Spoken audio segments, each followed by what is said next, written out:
Shalom saudara yang dikasih dalam Tuhan, puji Tuhan. Kita bersyukur karena kita sudah ada di hari ke-30. Wow, di bulan pertama di tahun yang baru, tahun 2024 cepat berlalu. Tapi kita percaya semua karena Tuhan baik. Amin. Tuhan yang mampukan kita melewati bulan demi bulan, waktu demi waktu. Tuhan yang tolong kita menyelesaikan setiap perkara-perkara yang kita hadapi. Dan hari ini, saudara dikasih dalam Tuhan, kita rindu untuk kembali memulai hari kita bersama-sama dengan Tuhan Yesus. Melalui program Bible and Coffee ini saya mengajak setiap kita umat Tuhan, ayo cari Tuhan. Karena itu yang Tuhan Yesus janjikan buat kita. Carilah kerajaan Allah serta kebenaran terlebih dahulu, maka semuanya akan ditambahkan dalam kehidupan kita. Bapak Ibu Saudara yang dikasih dalam Tuhan, kau yang sudah terberkati melalui program Bible and Coffee ini, bantu bagikan kembali renungan singkat ini sehingga bukan hanya kita yang mengalami berkat kekuatan, berkat pengharapan, berkat sukacita menjalani hari-hari hidup kita, juga melainkan banyak anak-anak Tuhan lainnya yang olehnya kita sampaikan berkat firman Tuhan ini, kita bagikan kembali juga boleh menerima berkat yang sama seperti yang kita terima ya. Puji Tuhan. Mari saudaraku, kita akan kembali bersama-sama merenungkan firman Tuhan. Kita berdoa, kita datang kepada Tuhan. Bapa, terima kasih buat berkat pemeliharaan-Mu, berkat pertolongan-Mu, berkat anugerah-Mu dalam kehidupan kami. Hari ini kembali kami akan merenungkan firman-Mu. Roh Kudus, sampaikan sesuatu bagi kami. Urapi kami dengan roh hikmat dan wahyu sehingga kami mengerti akan kebenaran yang memerdekakan kami. Dalam nama Yesus Tuhan, kami berdoa dan siap merenungkan firman-Mu. Haleluya. Amin, amin. Puji Tuhan.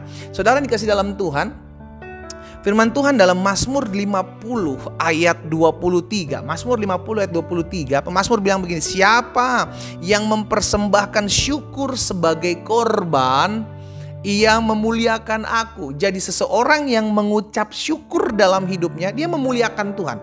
Jadi kalau kita tanya dalam hidup kita, bagaimana caranya saya memuliakan Tuhan? Sederhana, belajar banyak bersyukur.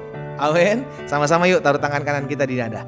Sama-sama bilang sama saya harus belajar banyak bersyukur. Amin. Selalu harus banyak belajar bersyukur. Siapa yang mempersembahkan syukur sebagai korban, ia memuliakan aku. Siapa yang jujur jalannya keselamatan dari Allah akan kuperlihatkan kepadanya. Saudara yang dikasih dalam Tuhan, hari ini kita diingatkan, apapun keadaan yang kita hadapi, belajar jujur. Kenapa Alkitab katakan siapa yang jujur jalannya, keselamatan dari Allah akan kuperlihatkan kepadanya? Kenapa dikatakan orang yang jujur? Karena orang yang jujur dalam hati dan hidupnya, dia akan tahu bahwa hidupnya itu bukan karena dia, tetapi karena Tuhan yang memelihara. Dan dampaknya kalau kita tahu karena Tuhan yang memelihara hidup kita, Tuhan yang pegang hidup kita, maka kita akan selalu bersyukur. Kenapa kita bersyukur? Karena kita tahu segala sesuatu yang diperhadapkan sehari-hari dalam hidup saya, semua ada dalam campur tangan Tuhan. Itu sebabnya kenapa kita bersyukur. Sekalipun di hari-hari ini kita sedang diperhadapkan dengan keadaan yang rumit gitu loh. Ada peristiwa di mana kita mengalami kerugian, ada peristiwa di mana kita dihianati, ada peristiwa di mana kita disakiti. Tetapi kita pegang firman Tuhan. Tuhan tetap pegang kendali dalam hidup saya. Orang boleh mengkhianati saya, orang boleh mengecewakan saya, orang boleh menyakiti hidup saya, orang boleh merugikan saya. Tetapi Tuhan bisa pakai semua hal yang dibuat manusia jahat ini untuk mendatangkan kebaikan buat hidup saya. Katakan amin. Itu sebabnya kita dilatih, ya kan? Kita dilatih untuk bersyukur. Kenapa kita bersyukur? Ada banyak hal, saudaraku. Dan saya akan bagikan 3 hal kenapa Tuhan mau kita bersyukur dalam segala keadaan. Tapi sebelumnya coba saya mau kita buka dulu dalam 1 Tesalonika 5. 1 Tesalonika 5 ayat yang ke-18. Coba saudara lihat di sana. 1 Tesalonika 5 ayat 18, firman Tuhan bilang begini, mengucap syukurlah, haleluya, dalam keadaan baik. No, firman Tuhan gak bilang mengucap syukurlah dalam keadaan baik, no. Firman Tuhan katakan mengucap syukurlah dalam segala hal, baik ataupun buruk. Ketika engkau diangkat oleh manusia, disanjung-sanjung, dipuji-puji oleh manusia, maupun ketika engkau dihianati, dirugikan, dikecewakan, mengucap syukurlah. Jadi firman Tuhan hari ini ingatkan kita mengucap syukur dalam segala keadaan, dalam segala hal, bukan hanya baik. Terlalu mudah kita bersyukur kalau keadaan baik, keadaan terjadi sesuai dengan apa yang kita mau. Terlalu mudah. Tetapi bagaimana ketika sesuatu berjalan tidak sesuai dengan apa yang kita inginkan? Masih bisakah kita bersyukur? Tidak. Banyak orang akan mengeluh, banyak orang akan bersungut-sungut, dan banyak orang akan merasa aneh ketika seorang mengalami kesusahan, seorang mengalami kerugian, dihianati, difitnah, lalu disuruh orang bersyukurlah. Bagaimana bisa bersyukur, pendeta? Saya lihat suami saya selingkuh. Bagaimana bisa bersyukur, pendeta? Saya dihianati, saya dirugikan, saya difitnah. Bagaimana bisa bersyukur? Nah, itu sebabnya tidak semua orang bisa melakukan firman Tuhan ini, bersyukur dalam segala hal. Hanya orang-orang yang menyadari bahwa Tuhan pegang kendali dalam hidupmu, maka engkau akan bisa bersyukur. Mengucap syukurlah dalam segala hal, sebab itulah yang dikehendaki Allah di dalam Kristus Yesus bagi kamu. Tadi dalam Mazmur 50 ayat 23, orang yang mengucap syukur memuliakan Tuhan. Dan dalam 1 Tesalonika 5 ayat 18, orang yang mengucap syukur adalah orang yang melakukan kehendak Allah dalam Kristus Yesus. Wow, saudara dikasih dalam Tuhan, berarti mengucap syukur kita sedang memuliakan Tuhan. Dengan mengucap syukur kita melakukan kehendaknya Tuhan. Kalau kita nanya apa sih kehendak Tuhan dalam hidupku? Ya sederhana, gak usah yang muluk-muluk, bersyukur aja. Bersyukur ketika di rekeningmu tidak ada dana.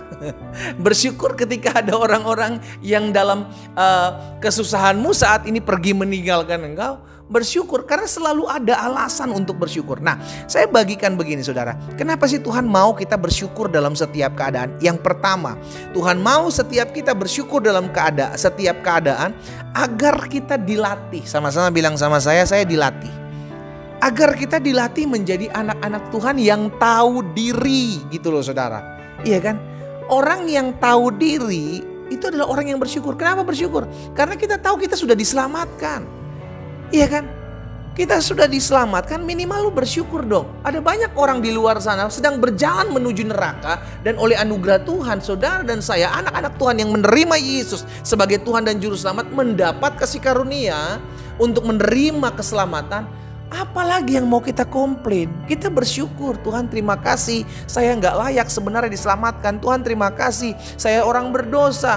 Tuhan terima kasih, saya orang-orang yang sebenarnya tidak layak menerima anugerah Tuhan. Tapi Tuhan kasih anugerah, Tuhan kasih kemurahan, Tuhan kasih berkat. Oleh karena apa? Karena kasih setia Tuhan. Makanya setiap kita bersyukur karena kita dilatih Tuhan untuk kita jadi anak-anak Tuhan yang tahu diri. Orang yang gak bersyukur, orang yang hidupnya mengeluh, komplain, bersungut-sungut adalah orang yang tidak tahu diri. Kenapa saya katakan tidak tahu diri? Dia gak sadar bahwa hidupnya sudah penuh berkat-berkat Tuhan. Dia gak sadar bahwa hidupnya sudah diselamatkan oleh kemurahan Tuhan. Bukan karena perbuatan baikmu, bukan karena amal ibadahmu, bukan karena apa yang kau buat, tetapi karena murni karena kasih setia Tuhan. Masakan kau tidak mau bersyukur? Yang kedua, kenapa Tuhan mau kita bersyukur dalam setiap keadaan? Karena segala sesuatu yang terjadi Tuhan bisa pakai untuk mendatangkan kebaikan. Makanya kita dilatih, diajar untuk tidak fokus dengan keadaan yang kita lihat. Alkitab katakan kita ini orang percaya ini hidup bukan karena melihat. Betul? Kita hidup karena percaya. Kita hidup karena percaya, bukan karena melihat. Karena seringkali yang kita lihat membuat kita takut. Seringkali yang kita lihat membuat kita khawatir. Seringkali yang kita lihat membuat kita stres. Karena itu tutup matamu, memandang Tuhan, ingat janji Tuhan. Karena kita orang percaya hidup bukan karena melihat, tetapi percaya. Itu sebabnya kita percaya apapun yang terjadi dalam hidup saya, sekalipun itu tidak enak buat hidup saya, sekalipun itu tidak saya inginkan terjadi dalam hidup saya, tapi saya tetap percaya Tuhan bisa pakai apapun yang sedang terjadi hari-hari ini untuk mendatangkan kebaikan buat hidup saya. Sehingga dampaknya saya selalu bersyukur dalam segala keadaan. Amin. Saya mengajak setiap anak-anak Tuhan. Engkau mau melakukan kehendak Tuhan? Engkau mau memuliakan Tuhan? Cuman satu jawabannya. Belajar untuk bersyukur melalui apapun yang terjadi dalam kehidupan kita. Kita berdoa, kita datang kepada Tuhan. Bapa, terima kasih buat setiap berkat firman Tuhan yang kami boleh dengar saat ini. Kami mau minta tolong sama Tuhan mengurapi kami, sehingga kami dimampukan untuk belajar bersyukur dalam setiap keadaan, belajar bersyukur dalam setiap peristiwa. Karena kami percaya dengan bersyukur kami memuliakan Tuhan. Dengan bersyukur kami melakukan apa yang menjadi kehendak Tuhan. Hamba berdoa buat anak-anak Tuhan yang mungkin hari-hari ini sedang ada dalam peristiwa, sedang ada dalam keadaan yang tidak baik-baik saja. Namun hari ini kami diingatkan untuk selalu bersyukur, sekalipun di hadapan kami ada keadaan yang sedang tidak baik-baik saja. Tapi kami mau belajar percaya bahwa Tuhan bisa pakai keadaan yang tidak baik-baik saja ini untuk mendatangkan sesuatu yang dahsyat, sesuatu yang luar biasa dalam kehidupan kami anak-anak Tuhan. Hamba berdoa dan mengucapkan berkat di dalam nama Yesus. Hamba juga berdoa buat yang sakit, Tuhan jamah dan sembuhkan. Kami percaya mujizat masih ada sampai hari ini. Kami percaya darah-Mu menyucikan, menguduskan setiap kami yang sakit. Dan oleh bilur-bilur-Mu kami sudah sembuh. Dalam nama Yesus kami berdoa. Haleluya. Amin. Kita nikmati kopi kita, saudara. Haleluya. Tetap belajar bersyukur dalam setiap keadaan. Karena Dia Tuhan yang sanggup memakai setiap keadaan peristiwa untuk mendatangkan kebaikan buat hidup kita. Tuhan Yesus memberkati.